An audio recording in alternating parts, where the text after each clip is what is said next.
Saudaraku yang terkasih di dalam Tuhan, yang berada di rumah, salam sejahtera bagi kita semua. Semua sehat. Di kondisi pandemi seperti ini, kami merasa ada ketakutan, tapi kita mau serahkan kepada Tuhan. Tidak perlu khawatir dan tidak perlu takut bahwa kita bersama Tuhan. Roh kekhawatiran itu akan hilang. Tuhan ada di depan kita, di hidup kita. Mari kita mau angkat satu pujian. Kami memuji kebesaran-Mu, Tuhan Yesus. Pagi hari ini kami membawa hidup kami, ya Tuhan. Kami membawa kerinduan kami, ya Tuhan.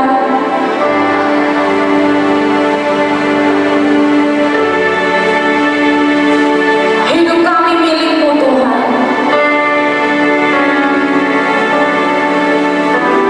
Kami tahu, Tuhan,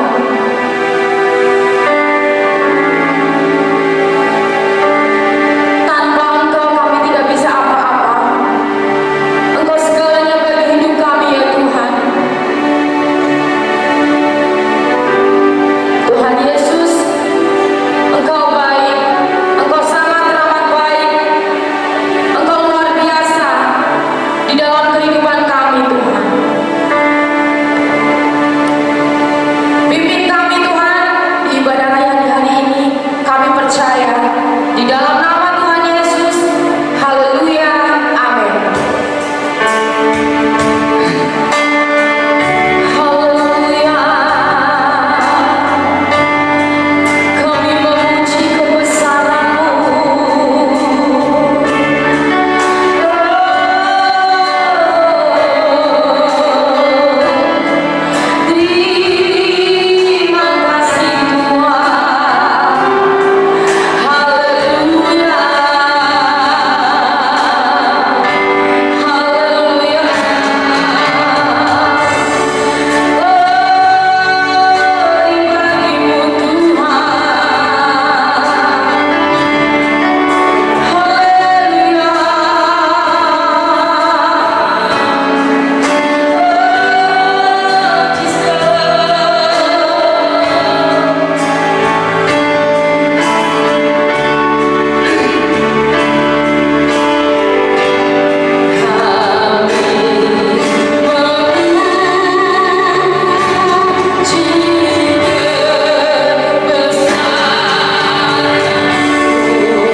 Kita mau siap mendengarkan firman Tuhan. Berfirmanlah bagi kami ya Tuhan. Haleluya. Dengan sayapmu.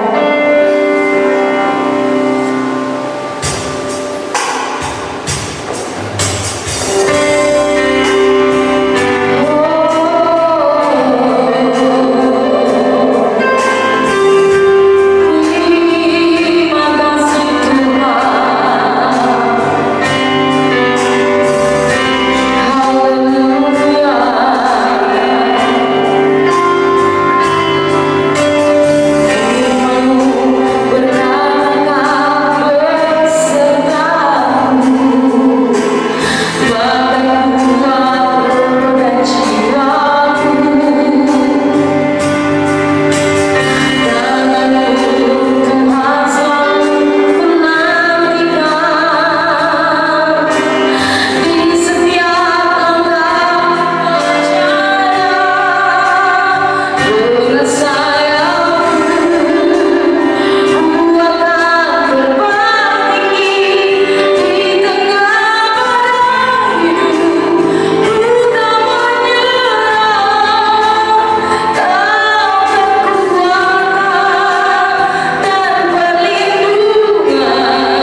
bagi kehidupan kami. Terima kasih Tuhan Yesus, terima kasih. Biarlah firman ini menjadi rema dalam kehidupan kami, dalam hati kami. Terima kasih Tuhan Yesus, terima kasih. Di dalam nama Tuhan Yesus kami menyambut firman yang luar biasa. Hanya di dalam nama Tuhan Yesus. Haleluya. Amin. Shalom Bapak Ibu dan saudara sekalian yang dikasihi dan mengasihi Tuhan Yesus. Kembali pagi hari ini kita mau bersama-sama di hari Sabat ini untuk menyembah dan memuliakan nama Tuhan. Terlebih untuk kita diperlengkapi oleh kebenaran firman-Nya yang akan menjadikan kita tetap kuat di dalam Dia, di mana jalan-jalan kita senantiasa diletakkan di atas dasar kebenaran firman Tuhan. Bapak Ibu dan saudara sekalian terkasih, di minggu pagi hari ini di tanggal 11 Juli ini firman Tuhan berjudul lorong yang tak berujung, lorong yang tak berujung. Bapak Ibu dan saudara sekalian, hari-hari ini kita mungkin semua di antara kita secara khusus yang tinggal di Pulau Jawa Bali boleh merasakan satu tekanan, satu keprihatinan di mana kita harus terus berdoa dan mendekatkan diri kepada Tuhan. Oleh karena peraturan pemerintah PPKM darurat ini menjadikan kita tetap harus tinggal di rumah kita masing-masing. Mungkin seringkali kita bertanya, kenapa ya COVID ini kok tidak selesai? Kapan kelarnya? Kapan selesainya COVID-19, pandemi COVID-19 ini? Dan kadang-kadang saking stresnya kita mungkin merenung-renung, kalau pandemi corona ini sudah selesai, apa yang akan kita lakukan ya? Itu satu ungkapan yang mungkin hampir putus asa. Kenapa? Karena sudah sekian lama mungkin banyak dari kita yang kehilangan pekerjaan, sekian lama yang sudah lagi tidak bekerja, sekian lama yang mungkin dirumahkan, sekian lama yang work from home, sekian lama yang studi ada di rumah saja. Mungkin berangan-angan dan mungkin tidak sampai angan-angan itu seandainya pandemi corona akan selesai. Saudara, semua itu berdasar ada satu kekhawatiran yang ada di dalam hidup kita. Namun Bapak Ibu dan saudara sekalian, sesungguhnya yang namanya kekhawatiran itu adalah pilihan. Pilihan dari sikap kita, karena ada banyak orang yang tidak khawatir, ada banyak yang khawatir. Kalau kita memilih khawatir, kita akan jadi khawatir, saudara. Tapi kalau kita memilih tidak khawatir, kita pun tidak akan khawatir. Dan dua aspek ini yang perlu kita renungkan di dalam kehidupan kita. Dan dasarnya adalah kebenaran firman Tuhan. Apakah Tuhan mengatakan kita, memerintahkan kita untuk memilih khawatir selalu, ataukah sebaliknya? Firman Tuhan mengatakan kita untuk tidak khawatir. Bapak Ibu dan saudara sekalian, Alkitab berkata khususnya di Injil Matius pasal yang ke-6 tentang hal kekhawatiran. Yesus berkata demikian, Matius pasal 6 ayat yang ke-25, karena itu aku berkata kepadamu, janganlah khawatir akan hidupmu, akan apa yang hendak kamu makan atau minum, dan janganlah khawatir pula akan tubuhmu, akan apa yang hendak kamu pakai. Bukankah hidup itu lebih penting daripada makanan, dan tubuh itu lebih penting daripada pakaian? Kemudian di sambung ayat 34, Yesus menasihatkan demikian, sebab itu janganlah kamu khawatir akan hari besok, karena hari besok mempunyai kesusahannya sendiri. Kesusahan sehari cukuplah untuk sehari. Bapak Ibu melihat beberapa kali kata khawatir diulang di situ. Rasul Paulus pun menasehatkan kepada jemaat binaannya khususnya yang ada di Filipi. Kalau kita membaca surat Paulus pada jemaat Filipi pasal yang keempat ayat yang ke-6, dikatakan demikian, janganlah hendaknya kamu khawatir tentang apapun juga, tetapi nyatakanlah dalam segala hal keinginanmu kepada Allah dalam doa dan permohonan dengan ucapan syukur. Jadi Bapak Ibu saudara sekalian, ketika kita merenungkan firman itu, sesungguhnya soal khawatir itu tidak sepenuhnya disebabkan dari faktor-faktor yang di luar, faktor-faktor yang di luar lingkungan kita, sekeliling kita. Tapi ternyata terlebih khawatir itu adalah sebuah pilihan yang ada di dalam pikiran kita. Makanya firman tadi berkata, janganlah kamu hendaknya kamu khawatir tentang apapun juga. Dan Paulus menasihati, nyatakan kekhawatiranmu itu dengan ucapan syukur. Ucapan syukur berarti mengangkat jiwa kita dan pikiran kita untuk menyadari segala keadaan yang kita alami dan membalikkannya ke dalam diri kita. Bapak, Ibu, dan saudara sekalian, firman Tuhan memang berkata demikian. Tapi bagaimana kita bisa bebas dari suatu kekhawatiran yang sepertinya mata kita, visi kita senantiasa ada di sekeliling itu dan senantiasa melihat itu. Dan seringkali kita tidak melihat batasnya, tidak melihat ujungnya di mana kekhawatiran itu harus berhenti. Sepertinya kita berkata sumur kekhawatiran itu tidak ada batasnya, khawatir yang tidak ada habis-habisnya. Tapi sekali lagi Bapak, Ibu, dan saudara sekalian, mari kita belajar dari firman kebenaran Tuhan. Mari kita lihat apa yang Tuhan Yesus katakan, apa yang firman Tuhan katakan tentang kekhawatiran itu di dalam kehidupan kita. Bapak, Ibu, kalau kita meneliti Alkitab kita, sesungguhnya khawatir itu tadi saya katakan hanya ada di dalam pikiran kita. Kekhawatiran itu sesuatu yang macet, yang tidak bisa menemukan tujuannya. Sesuatu itu hanya kita pikirkan saja sesungguhnya.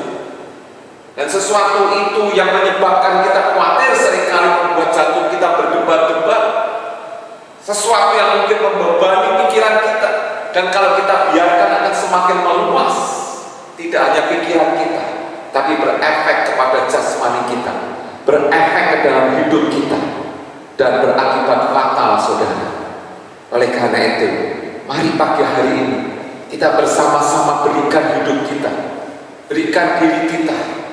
Mari Bapak, Ibu, semua Tuhan bersepakat dengan saya. Mari kita mau bebas, kita mau bebas untuk tidak jatuh ke dalam sumur yang tanpa dasar, yaitu sumur kekhawatiran ini.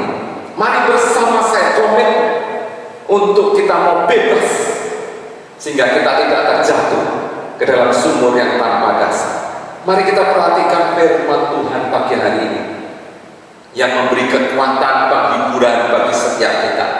Mari kita akan membaca dari Mazmur pasal ke-23 ayat 1 sampai dengan 4. Mazmur pasal 23 ayat 1 sampai dengan 4. Saya akan bacakan buat Bapak, Ibu, saudara sekalian semuanya. Judul firman Tuhan adalah Tuhan Gembalaku yang baik. Mazmur Daud, Tuhan adalah gembalaku, takkan kekurangan aku. Ia membaringkan aku di padang yang berumput hijau. Ia membimbing aku ke air yang tenang. Ia menyegarkan jiwaku.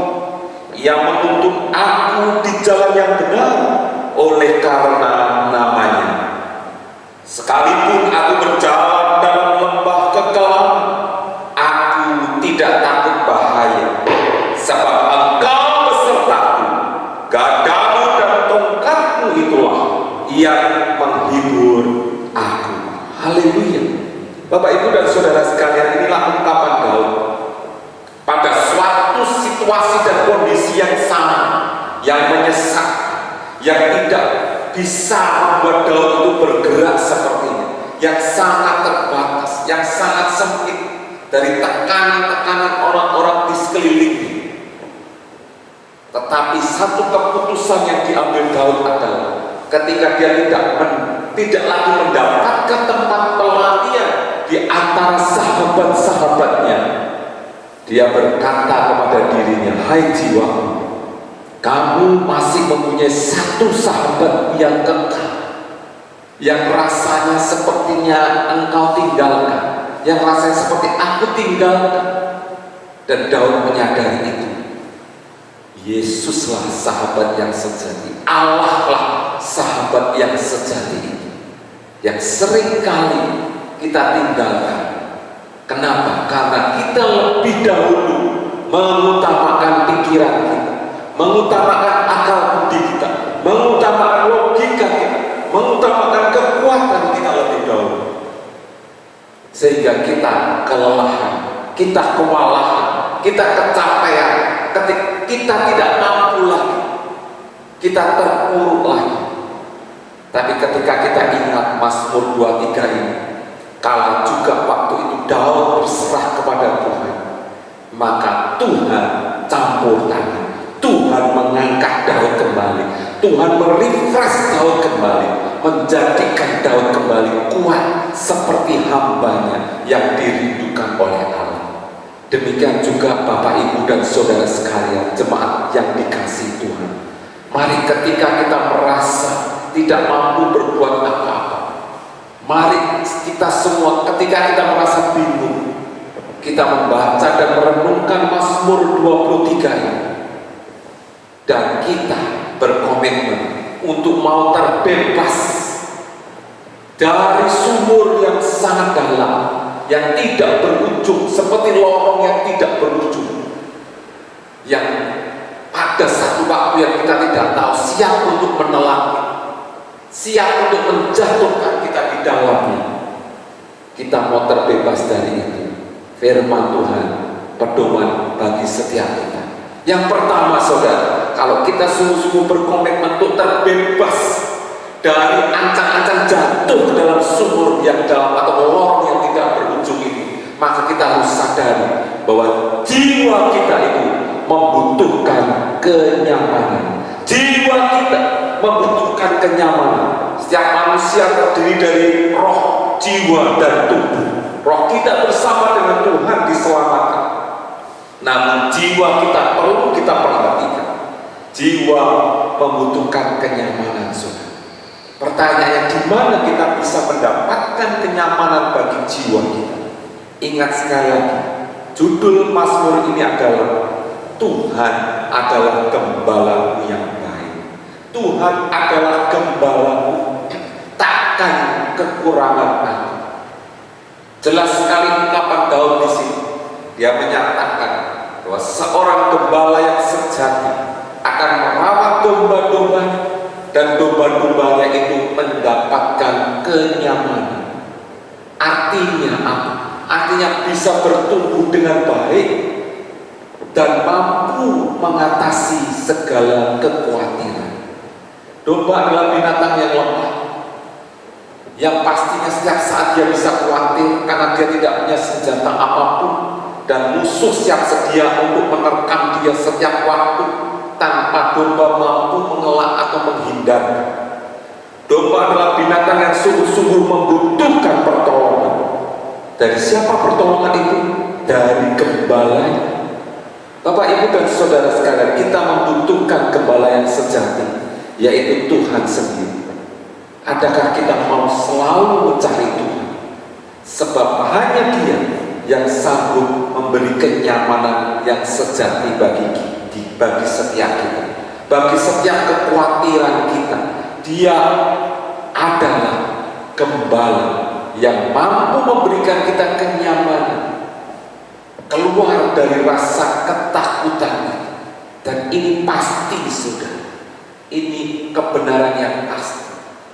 Jangan pernah meragukan pengembalaan dari Tuhan sendiri. Daud pernah punya pengalaman mengembalakan domba-domba, jadi dia mengerti baik bagaimana menjadi gembala yang disukai oleh domba. Apalagi Tuhan Yesus.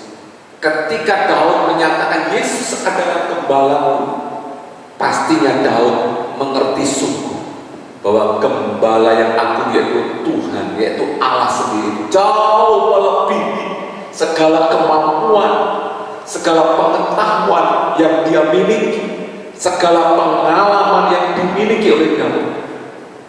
Karena kalau Daud tidak percaya kepada Allah sebagai gembala yang jauh melebihi kapasitasnya dibanding dia, tidak mungkin Daud akan berseru, Tuhanlah gembalamu, dan berserah kepadanya. Oleh karena itu firman ini berkata benar, dan firman ini bagi Anda dan saya. Tuhan adalah gembala, takkan kekurangan aku. Tuhan Yesus adalah gembalaku yang sejati, aku tidak akan kekurangan. Berarti aku dalam posisi keadaan yang nyaman bersama dengan Dia. Haleluya. Inilah kebenaran yang pertama. Bagaimana kita terbebas dari sumur yang sangat dalam, dari lorong yang gelap, lorong yang tidak berujung ini. Yang kedua, kalau kita senantiasa berada pada tempat yang melegakan, tempat yang melegakan. Yesus berkata, marilah kepadaku semua, hai engkau yang letih, lesu dan berbeban berat, aku akan memberi kelegaan kepadamu. Ayat 2 di Mazmur 23, Daud mengungkapkan demikian, ia membaringkan aku di padang rumput yang hijau, ia membimbing aku ke air yang tenang. Bapak, Ibu, dan saudara sekalian, domba membutuhkan air. Air adalah sumber kehidupan. Tanpa air sebagai minuman yang menyegarkan hidup kita, tidak ada satupun makhluk hidup yang bisa hidup, saudara. Orang bisa tahan tidak makan, tapi orang tidak bisa tahan kalau tidak minum, saudara. Dan minum di sini dikatakan ke air yang tenang, bukan air yang bergelombang, bukan air yang bergelora. Karena kalau air itu bergelora, air itu bergelombang, sangat sulit mengambil airnya. Dan pastinya kalau bergelombang, airnya tidak layak untuk diminum karena air itu kotor, saudara. Tapi kalau air itu tenang, yang pasti gampang kita ambil air. Yang kedua, pastinya air itu bersih karena terendapkan semua kotoran yang ada. Dan Tuhan berkata, firman-Nya berkata, ia membimbing aku ke air yang tenang. Pertanyaannya, adakah air yang bergelombang? Adakah air yang berkumur?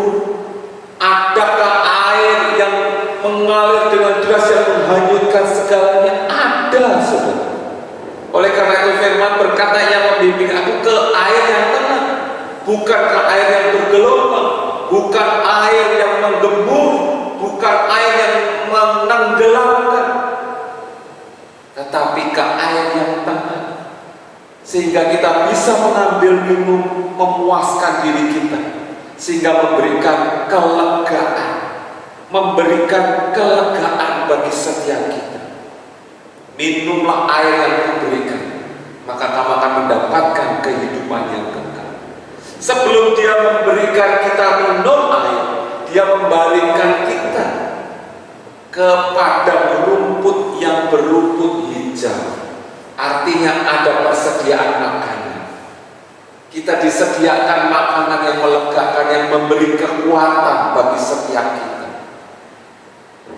Tuhan tidak membaringkan kita di rumput yang berduri, di rumput yang tinggi-tinggi, di rumput yang sakit, sehingga kita sulit, terlukai tubuh kita. Bahkan domba mulutnya akan terluka ketika makan dari rumput tersebut. Tapi membaringkan di padang rumput yang hijau, sehingga dia bisa istirahat dan memakan rumput yang lembut, rumput yang enak, rumput yang halus, yang memberi kelegaan dalam kehidupan. Firman Tuhan berkata demikian, ia memberi tempat yang lega bagi setiap kita. Di tengah-tengah pandemi COVID-19 ini, kalau kita bersepakat untuk tidak jatuh ke dalam sumur yang dalam atau lorong yang tidak berujung, kita pun harus membawa tubuh fisik kita rileks di dalam hadirat Tuhan.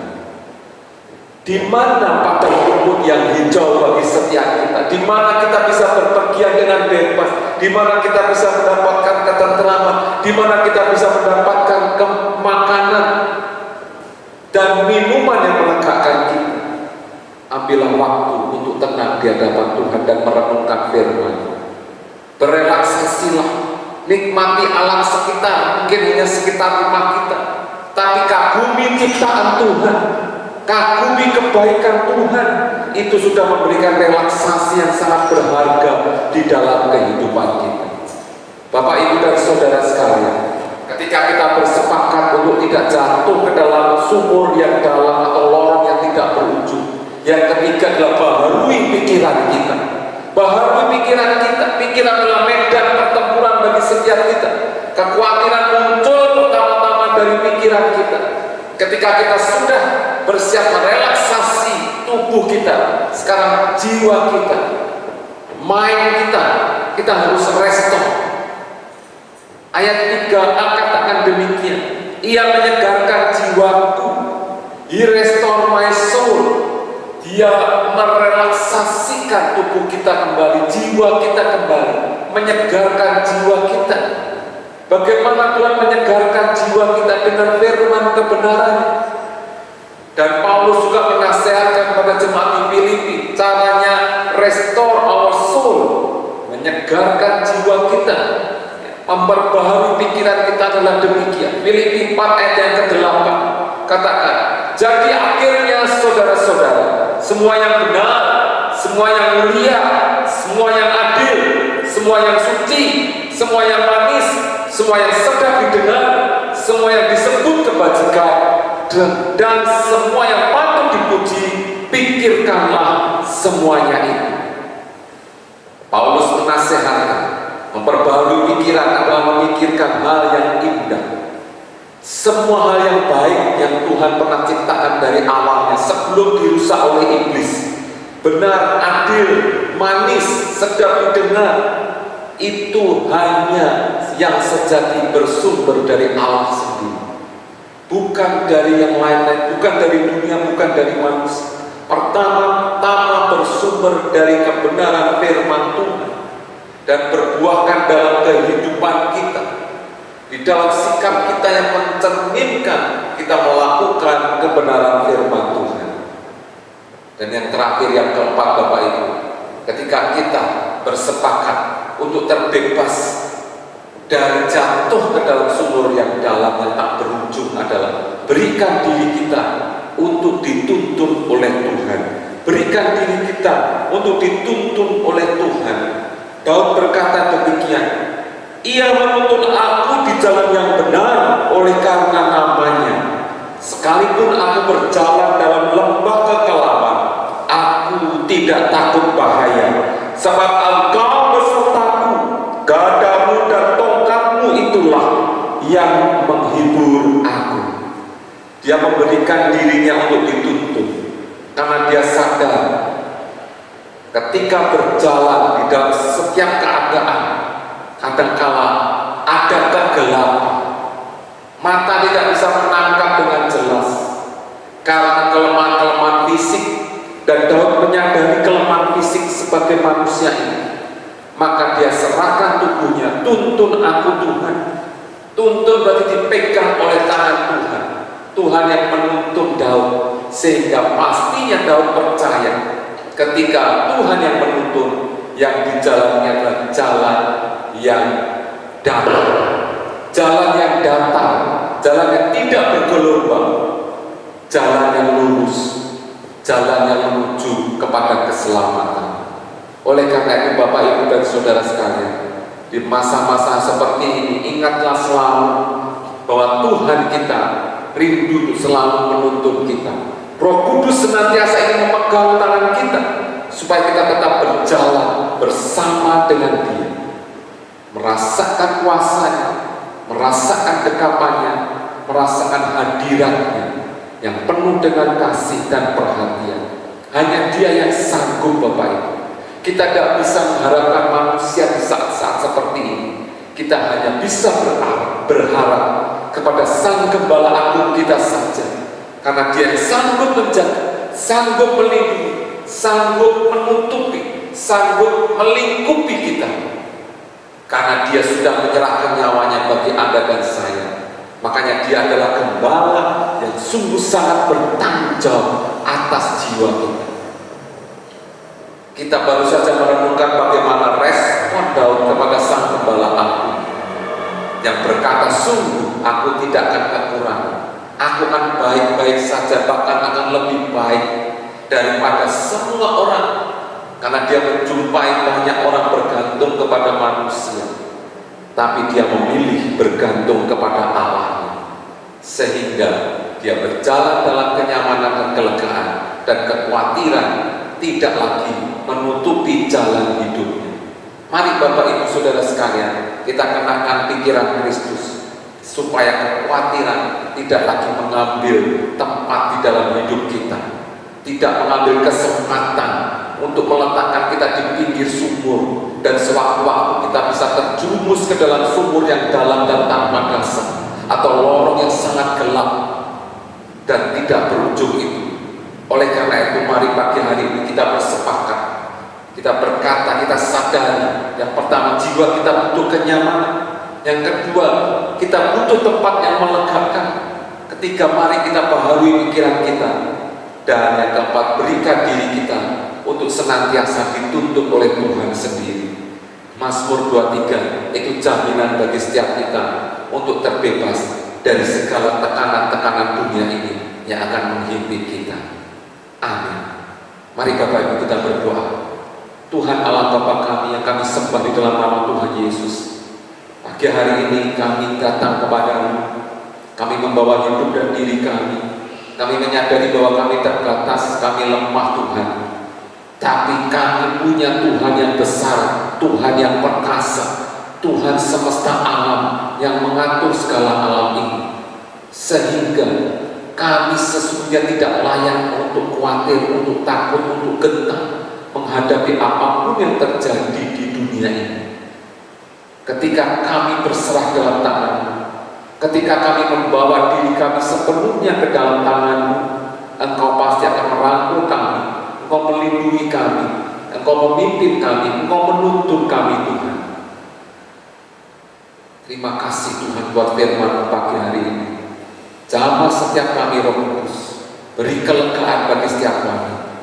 Engkau sumber daripada segala sumber yang membawa kami kepada kemenangan demi kemenangan atas segala keadaan apapun di muka bumi. Kami tidak hidup atas segala apa yang kelihatan, tapi kami hidup atas kebenaran firman. Terima kasih Tuhan Yesus, terima kasih Allah Roh Kudus. Saat ini kami terus berdoa buat pemerintah kami Indonesia, buat Bapak Presiden, Wakil Presiden, segenap jajaran para menteri pemerintah pusat dan di daerah, dan segenap elemen masyarakat Indonesia ini, supaya sungguh-sungguh merendahkan diri kepada Engkau dan terus minta kuasa-Mu, karena hanya Engkau yang sanggup mengusir pandemi COVID-19 ini pergi dan keluar dari bumi Indonesia. Dan teristimewa juga di Pulau Jawa Bali Tuhan. Mari Engkau menjamah setiap kami Tuhan, jamah Pulau Jawa dan Bali ini Tuhan. Terlebih Kau bebaskan dari pandemi COVID-19 yang semakin besar eskalasinya Tuhan. Bebaskan kami Tuhan. Biarlah kami terus bekerja sama seluruh rakyat Indonesia untuk taat kepada apa anjuran pemerintah, yaitu PPKM darurat ini. Dan kami percaya Tuhan, ketika kami sungguh merendahkan diri, mengangkat diri kami Tuhan, Engkau akan berkenan bagi setiap kami. Terima kasih Tuhan Yesus. Kami berdoa untuk vaksinasi yang sedang dijalankan dengan gencar. Tuhan sertai sehingga boleh lancar semuanya Tuhan. Tidak ada gangguan apapun juga. Di dalam nama Yesus, Tuhan beri keberhasilan semuanya. Terima kasih Tuhan. Bagi gereja Tuhan, mari tolong supaya kami tetap terus menjadi berkat, menabur berkat buat masyarakat sekeliling kami Tuhan, menabur kedamaian, menabur sukacita, menabur kelegaan bagi sekeliling kami Tuhan. Karena kami ini Kau mau untuk menjadi garam dan terang bagi dunia ini. Terima kasih Tuhan Yesus, terima kasih Allah Roh Kudus. Jamah semua jemaat-Mu Saudara yang beribadah Tuhan pada pagi hari ini. Jamah setiap mereka. Ketika mereka mengikuti ibadah online ini, tangan-Mu tidak kurang panjang untuk menjamah setiap mereka. Beri kelegaan, beri kekuatan selalu, beri kedamaian bagi setiap mereka. Anugerah-Mu limpah bagi setiap mereka Tuhan. Terima kasih Tuhan Yesus, terima kasih Allah Roh Kudus di doa dan kerinduan kami. Dan bila sebentar kami akan berpisah satu dengan yang lain, biarlah berkat-Mu senantiasa bersama dengan kami. Berkat penyertaan dan perlindungan-Mu senantiasa ada pada setiap kami. Mari Bapak Ibu Saudara sekalian, kita angkat dua tangan kita dan kita terima berkat daripada Tuhan. Bapak Ibu dan Saudara sekalian, Pulanglah dan terimalah berkat dari Allah Bapa, kasih karunia Tuhan Yesus Kristus, dan penyertaan dalam kuasa Allah Roh Kudus. Tuhan memberkati engkau dan melindungi engkau. Tuhan menyari engkau dengan wajah-Nya dan memberi engkau kasih karunia. Tuhan menghadapkan wajah-Nya kepadamu dan memberi engkau damai sejahtera. Mulai dari sekarang sampai Maranatha, Tuhan Yesus datang kedua kalinya. Mari kita terima berkat dari kerajaan surga di dalam nama Bapa, Anak, dan Roh Kudus, yaitu di dalam nama Tuhan Yesus Kristus. Haleluya! Semua yang diberkati katakan amin. Selamat hari Minggu, selamat pagi, Tuhan Yesus memberkati.